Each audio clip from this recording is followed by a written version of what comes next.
Oi, eu sou a Mitch e o vídeo de hoje são indicações de leitura para ler no inverno.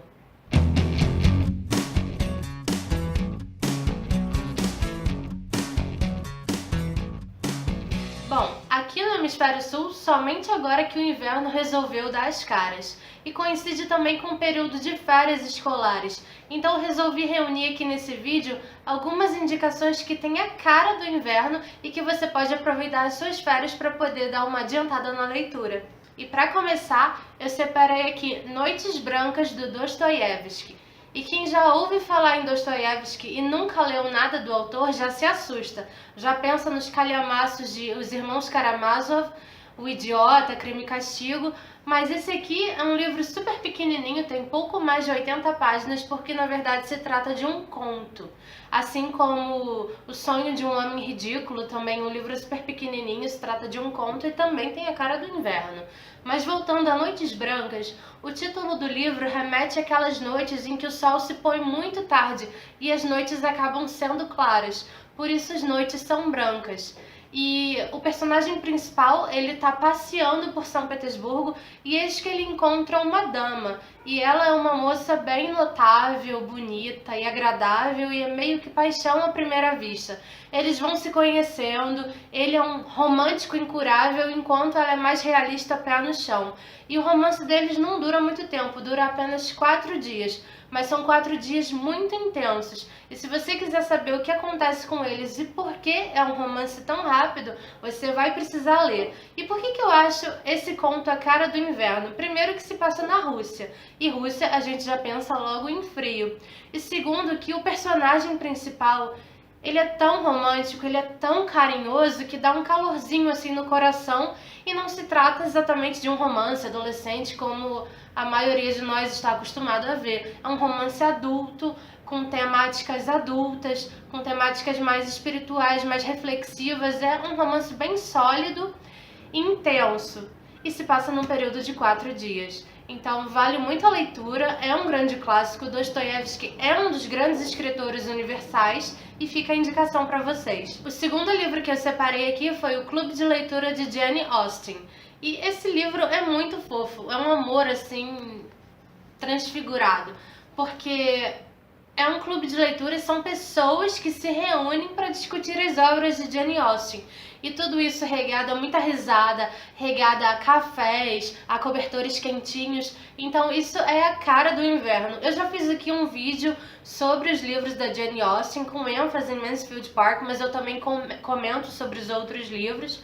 Então basicamente pessoas, algumas conhecidas e outras não, que se reúnem para discutir os romances de Jane Austen e digamos que as páginas dos livros podem se tornar realidade se nós permitirmos, não é verdade? Então é um livro muito bonito, emocionante, que começa a tratar de Jane Austen e depois se trata de relações familiares, de dar novas chances, de se autodescobrir e tem a cara do inverno. E só esse livro já tem cheirinhos de café no ar, porque são tantas reuniões banhadas a café que eu me identifiquei com essa leitura. O terceiro livro que eu separei é A Noiva Fantasma, e toda vez que eu falo Noiva Fantasma, eu tenho que pensar 2 vezes, senão eu acabo falando A Noiva Cadáver. E por que esse livro tem a cara do inverno? Porque o inverno é uma estação assim mais cinzenta, menos colorida. Bom, aqui no Brasil nem tanto, porque a gente tem sol quase todos os dias do ano, não é verdade? Mas ainda assim é uma estação mais cinzenta, com neblinas, com ventos fortes. E esse livro é cinzento, ele não é de terror, longe disso, ele é no máximo assim um suspense romântico. Se trata sim de uma história de amor, é a história da Lilan, que é uma garota que perdeu a mãe. Ela foi criada numa família super tradicional chinesa e o pai dela na verdade está em decadência, porque os negócios dele não estão progredindo.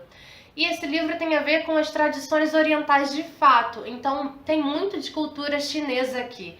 E os chineses, eles têm esse culto aos antepassados.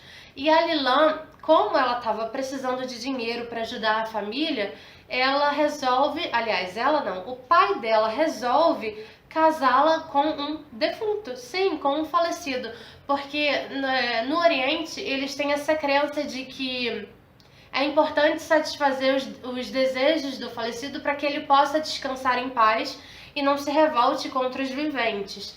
E como esse falecido nunca tinha se casado e era um grande desejo dele se casar, eles pagam uma mocinha, sim, ela recebe, como ela está precisando do dinheiro, seria um bom negócio para a família dela.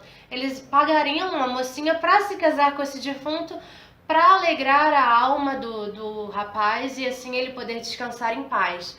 Mas o que acontece? No dia em que a família do defunto chama a Lilan para tomar um chá lá entre eles, ela acaba meio que se apaixonando pelo primo que está vivo, de carne e osso, desse defunto.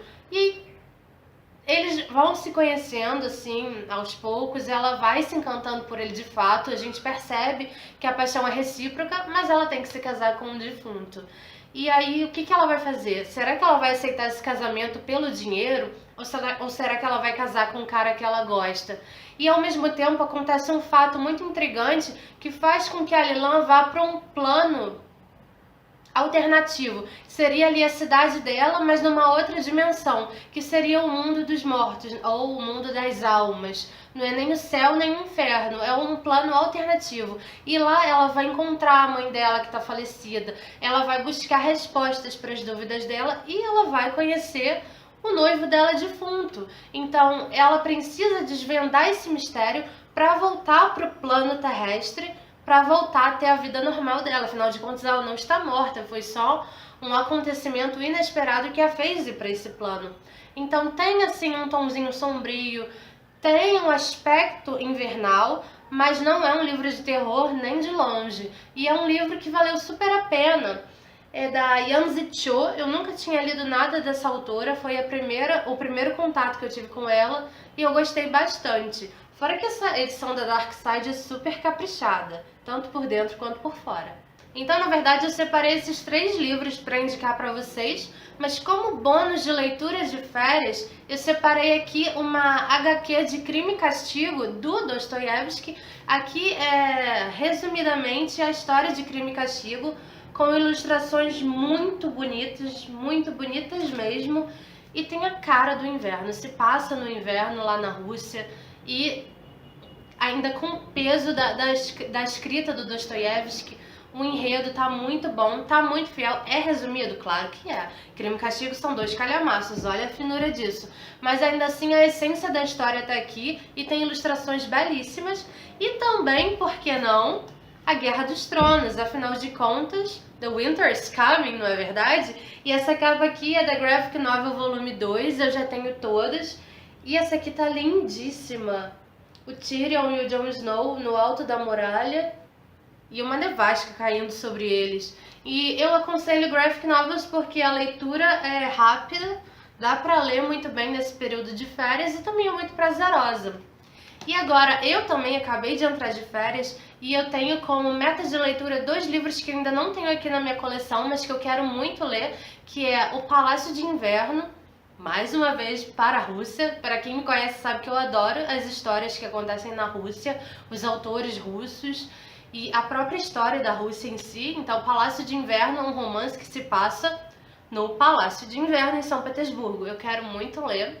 E a outra leitura que eu tenho em mente é um livro nacional que se chama Neve na Manhã de São Paulo, que é um romance avassalador sobre o Oswald de Andrade, sim, o mesmo do modernismo, com a Miss Ciclone, que foi um romance bem rápido que eles tiveram, mas muito avassalador e que de fato aconteceu no inverno de São Paulo, em que nevou. Sim, houve uma manhã de inverno em São Paulo em que houve registros de neve, sim. E esse romance do Oswald de Andrade é histórico e ao mesmo tempo tem elementos fictícios. Eu tô super curiosa para ler esse romance. Então essas são as minhas 2 metas de leitura. Eu deixo também como indicação para vocês. Se vocês tiverem alguma outra indicação de leitura para o inverno, deixa aqui nos comentários que eu vou adorar descobrir. Não se esqueça de clicar no gostei, de se inscrever no canal e nos vemos na próxima. Tchau!